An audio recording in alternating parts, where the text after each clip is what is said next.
The hands-off rallies were a bust. This as Elon Musk slammed the alleged puppet masters behind anti-Trump demonstrations. The billionaire Doge head posted on X, "The problem is the puppet masters, not the puppets, as the latter have no idea why they are even here." Then accompanied it with video footage of protesters stumbling over what issues they actually have with President Trump. So the first protester explained in the video that he was there after he saw people were hanging out. Meanwhile, the second protester explained that he was there due to executive overreach. Now, the video of protesters racked up more than 12 million views on X just by Sunday afternoon. They also had this ridiculous pamphlet that was showing Trump as a, you guessed it, a fascist. I mean, it was total chaos, guys. An activist at an anti-Trump hands-off rally proudly declared Saturday, "I am an immigrant. I am undocumented, unafraid, queer, and unashamed." And sure enough, of course, critics called for her to be deported. Then, of course, there's declared activist minister William Barber II, who was one of the first speakers at the DC event, who said that he wants to keep them afraid. And by them, of course, he means Trump and Elon Musk. Now, we've got all the clips for you guys later, so definitely stay right there. And hey, guys, I keep getting messages from you guys, comments saying, "Hey, Ron, I keep missing your videos. I keep missing the breaking news. Can you please make sure I get notified?" So I've taken care of you guys. All you got to do is hit the link in the description down below this video or in the pinned comment and join the breaking news newsletter. That's it, totally free. But let me show you what this was really about. Democrats are angling to flip the House and the Senate and take back some power in Washington. I mean, they still don't even have a chance though. Even their failed vice presidential candidate, Tim Walz, admitted that when his party held power, they failed to pass legislation that could improve voters' lives. Now, we've got the clip of that too, guys. Then, of course, there's former CNN political analyst Chris Silza, who said even if President Donald Trump's tariffs cause significant damage, Democrats still have dismal odds of retaking the Senate in 2026. He explained that the party needs to net 4 seats. Now, of those 22 Republican Senate seats, they need to turn 21 of those in states that Donald Trump won last November. So it's really not a good playing field. And so this is why for Silza, the problem becomes, it's like you have fish in waters that are not super friendly to your party. So what does the Democratic Party do? Well, they try to turn the narrative against President Trump and Elon Musk. And that's what these protests are really about. I mean, just watch this. Watch out for the Doge! Shit. Watch out for the Doge! Watch out for the Doge! Shit.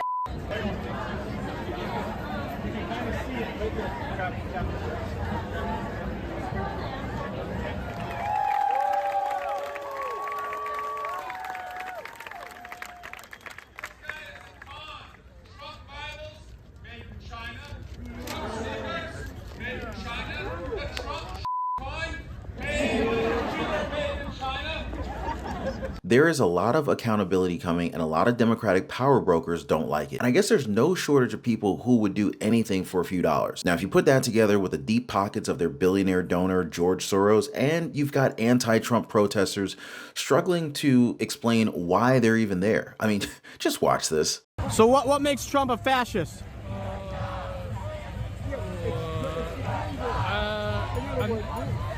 What makes Trump a fascist? He does things without Yeah, talk loud. I don't have my mic on. Oh, I'm not really good into interviews stuff like that. Sorry? He just does everything he wants and, not following laws or, he's a convicted felon, that's all I know. But your sign says he's a fascist, and I'm just curious what makes him a fascist. One of the things is that he's trying to control the media, right? Say that again? He's trying to control the narrative. How is he trying to control the media? Doesn't every president try to control the narrative? They try to control their own narrative, but one of the things that Trump's has done, for example, is the renaming the Gulf of Mexico, and then not allowing the Associated Press to come into the White House. Basically, trying to get. What are your feelings about him renaming the Gulf of Mexico as the Gulf of America when a majority of the Gulf is in fact on the coast of America as opposed to Mexico? I mean, it's kind of pointless. People. Is it pointless? Yeah, people call it the Gulf of Mexico. What's the Don't point you think of it could have a changing the name? positive tourism impact potentially? Tourism has been down heavily. So I don't want to get into a tourism debate. My question is, the sign says the fascist Trump regime must go. Yeah. And so I'm just curious what makes him a fascist. You pointed out that maybe something about his relationship with the media, he wants to control it, but Yeah. how again, you're specific. You're calling him a fascist. Yeah, well, what makes him a fascist? One of the core tenets of fascism is creating an enemy, right, and blaming those problems on What's the enemy. that? Oh, yeah, So- the paper gave me, yeah. Who gave you that? The people that gave me the sign. It's a free sign. Oh, someone gave you the sign, Yeah. and then they gave you the handout. Yeah. So are you reading it now to try to answer the question? Yeah, but I mean... Can I see that? Can you hold that up? I'm just not... No, I'm just curious. Maybe you can have it. I can have it? Yeah, you can have it. Alrighty. So where did you get the sign? All the way in the gatekeeper's house. Okay. Yeah, it was just pretty cool. And that's another one? They gave you 2 pieces of paper? Yeah. Can I have that one too? Yes, you can have both. Oh, okay. So what brings you guys out here today? Just because I saw people were hanging out with people from... Yeah, same thing as everyone else, executive overreach. And so just like Elon Musk explained, the real problem, is the puppet masters, not the puppets. You saw how clueless those protesters were. The first couldn't even answer why Trump is a fascist, even though he was holding a sign that reads, "The fascist Trump regime must go." The other one said he's trying to control the media, but he couldn't come up with a single comeback when the interviewer pointed out the fact that every president tries to control that narrative. Then it came out that the first protester was there after he saw people were just hanging out. Then he pulled out this printed one-sheeter that declared, "We're facing fascism. The time to act is now," right alongside a photoshopped image of President Trump with a Hitler-style mustache. Hey, by the way, guys, if you're one of the real ones who really enjoy what we do here on the channel, you've got to check out the Inner Circle. This is where our true supporters get exclusive access to content that I just can't share here, completely commercial free. It's also the best way to keep this channel going strong. So if you want to be a part of something special, join us over there. Links in the description or in the pinned comment down below. So this begs the question. More than 1,200 protests were held across the nation on Saturday as critics gathered to protect the administration, the Department of Government Efficiency, reciprocal tariffs, federal layoffs, and immigration reform. But really, how many of them who were there actually knew what they were doing? And as Elon Musk pointed out on X, who's funding and organizing all of these paid protests? Critics are even calling the anti-Tesla protest Astroturfing, which means that they're a campaign falsely made to appear grassroots. Hey, by the way, guys, you've got to check out the Inner Circle. This is where our true supporters get exclusive access to content that I just can't share here, completely commercial free. It's also the best way to keep this channel going strong. So if you want to be a part of something special, join us over there. Links in the description or in the pinned comment down below. Just listen to one of their speakers declare that she's undocumented and ashamed. Here, watch. My name is Gracia Martinez Rosas. I am an immigrant. I am undocumented, unafraid, queer, and unashamed. I lead the organization, the most beautiful organization called United We Dream Action. We are the nation's largest network of immigrant young people fighting for queer rights, immigrant rights, and the rights of everyday working class people. So y'all look so beautiful. I wish you could be in this place, and there's so many of you. I want you to take a moment and say high five to your neighbor. Y'all have been here for a while. Say, hey, what's up, neighbor? We're doing this. We got this. Yes. I'm here today because this fight is about all of us. Not just the people standing here in this podium, but this fight is about you. About the people that you love, about the people that you miss, those we lost, and those that we are waiting for, our babies. Like my uncle said, guys, ashamed of nothing, offended by everything. It's kind of like she proudly proclaimed that she doesn't respect the Constitution of the country that she's leeching off of. You know what I mean, guys? Remember the name, Gracia Martinez Rosas, who's been a national immigration activist for years and heads pro-immigration group United We Dream. After this speech, people are already calling for her arrest and for her deportation, with posts saying deport her and or lock her up. An ex-user pointed out the only thing that she didn't tell ICE is her home address. So they're pretty confident that they can look that up. Now, another one predicted that we will see her arrested later this week. We'll definitely look forward to that. Then, of course, there's this activist, Minister William Barber II, who said he wants to keep them afraid. Here, check this out. They are afraid of you, Trump and Musk, who want to be dictators and want to be kings and lords. They are afraid of the power of love and truth and justice. They are afraid of your unity and your diversity. Well, let's keep them afraid until they change. My friends, this is way bigger than just a party issue. This is an outright battle for civilization. And the truth is, they are all scared of your power to come together. And they are betting that we will be afraid of them. But this is the time that we must increase, intensify, and embolden our agitation for what is right. We must declare that the only way a wannabe king can be king is if we bow, but bowing down is not an option. Our knees aren't made for bowing. We are not going to bow to power-drunk, neo-fascist extremists. We only bow to God. I guess it is true that there are false preachers like the Bible says, huh? I mean, do you believe what this guy is actually saying? That President Trump and Elon Musk are afraid of unity and diversity? President Trump won both the Electoral College and the popular vote. So, I mean, you can't get much more united than that. Now, as far as diversity, he is the first Republican president who's made this level of progress with black voters and Latino voters. I mean, how much more diverse can you get than this? Then again, you know, of course, we realize that these protests are really about what we learn that a coalition of Democratic and left-wing groups organized the event, which is one of the first large DC rallies against Trump since he re-entered the White House in January. Now, simultaneously, protests unfolded at over 1,000 locations across the country, including the Big Apple, New York City, at Columbia University, and Bryant Park. Now, these opponents of Trump and Elon Musk have also vandalized Tesla facilities and vehicles across the country. Now, one prominent voice in the hands-off rallies was Democratic Congressman Jamie Raskin. He's the guy that served as chief prosecutor in President Trump's second impeachment trial in 2021. Now, he told protesters no moral person wants an economy-crashing dictator who knows the price of everything and the value of nothing. But man, Raskin was all over the place. He said, hands off Greenland, hands off Canada, hands off Panama, and then statehood for Washington, D.C. As if people wouldn't notice the self-serving agenda that he inserted into his speech, right? Like Elon Musk said, don't look at the puppets. Instead, look at the puppet masters. Now, let me know if you guys are seeing the same thing here. Drop a quick yes in the comments down below, hit the like button, and while you guys are at it, make sure to subscribe to the channel, turn on all notifications so you don't miss out on this hard-hitting content. All right, so let's get back to it. Now, really, what these protests just proved is that Democrats are really working overtime to claw back any sort of power in Washington, D.C. Because as Tim Walz explained, they failed to deliver for voters when it counted. Here, watch. Districts across the country,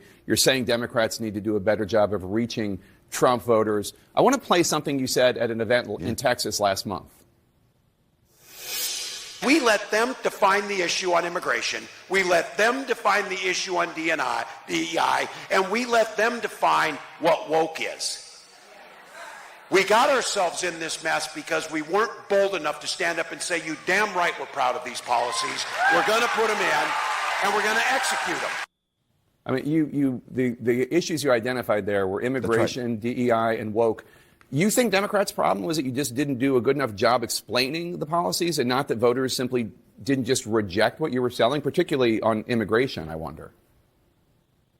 No, on immigration, what we were asking for is a bipartisan policy that strengthens immigration control, that recognizes that we need a workforce here, that they should be allowed here legally, and that when they get here, they're part of the American fabric. And that is the bipartisan bill we had. Donald Trump snatching up college grad students and sending them back or sending folks to El Salvador illegally, that's not the policy. But for us to them to say, we don't care that violent criminals come in, we most certainly do. What we were asking for is the resources to make sure. Hey, by the way, guys, if you're one of the real ones who really enjoy what we do here on the channel, you've got to check out the Inner Circle. This is where our true supporters get exclusive access to content that I just can't share here, completely commercial free.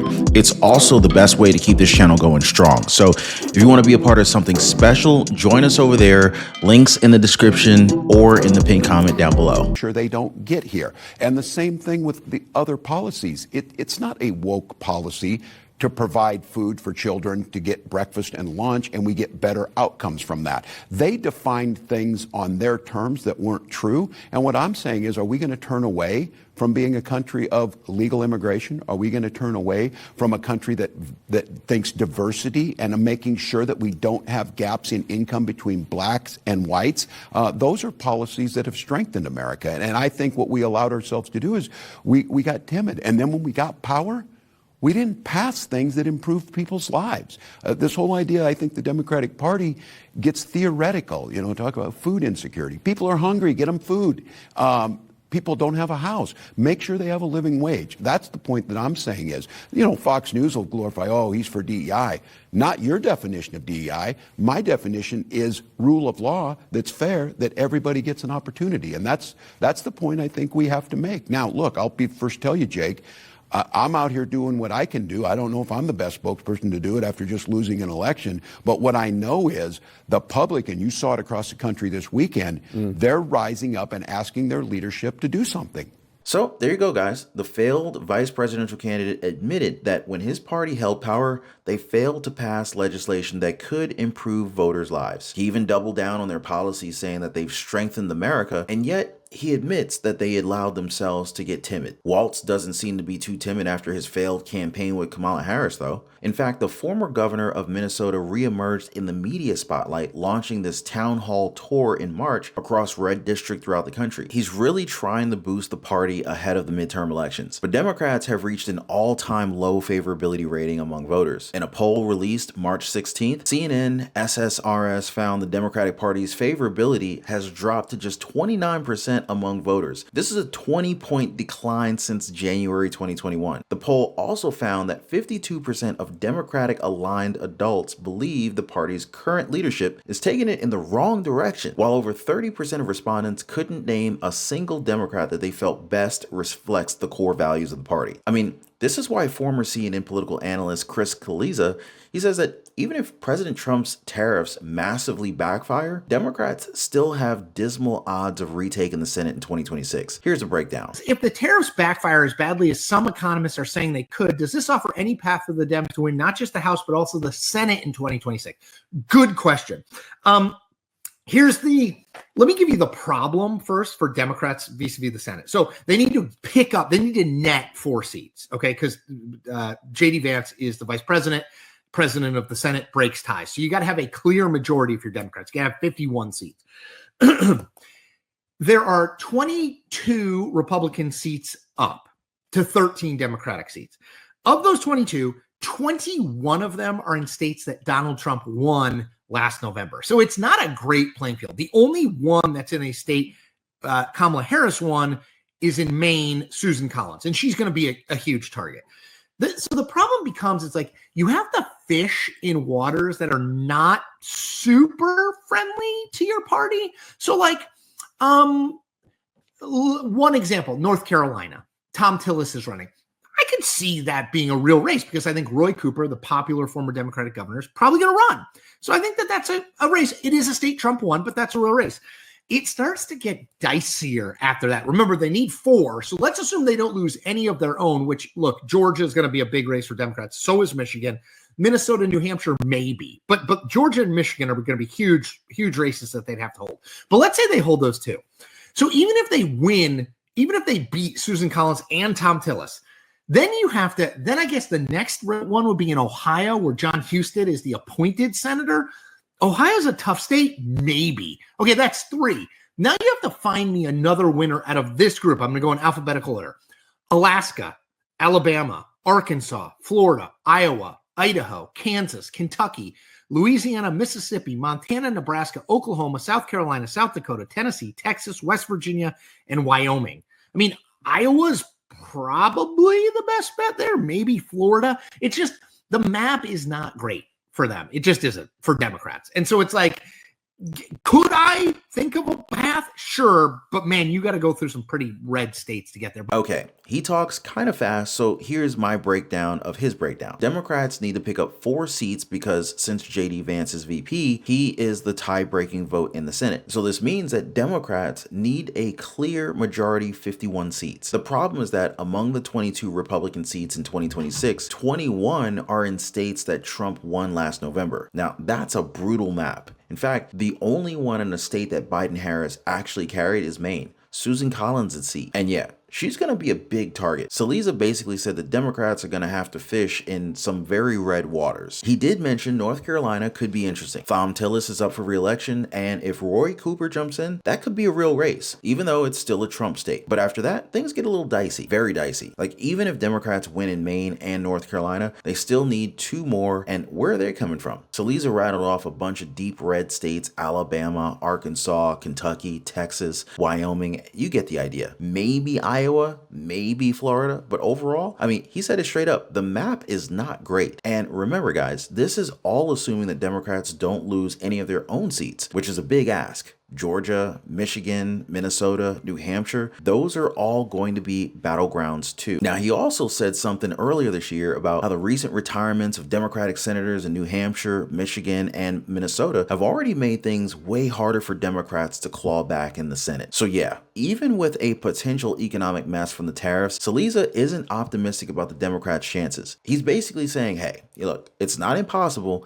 but it is definitely an uphill climb through deep red territory. So yeah, let me know what you guys think about this. Are these protests just part of the Democratic plan for the midterm elections? Drop me a quick comment down below, guys. Let me know what your thoughts are on this. Also, don't miss the recommended videos that are about to pop up next, right after this one. We go deeper into what the mainstream media will not show you. Anyway, appreciate you guys hitting the like button. Thank you so much for subscribing. We'll see you next time.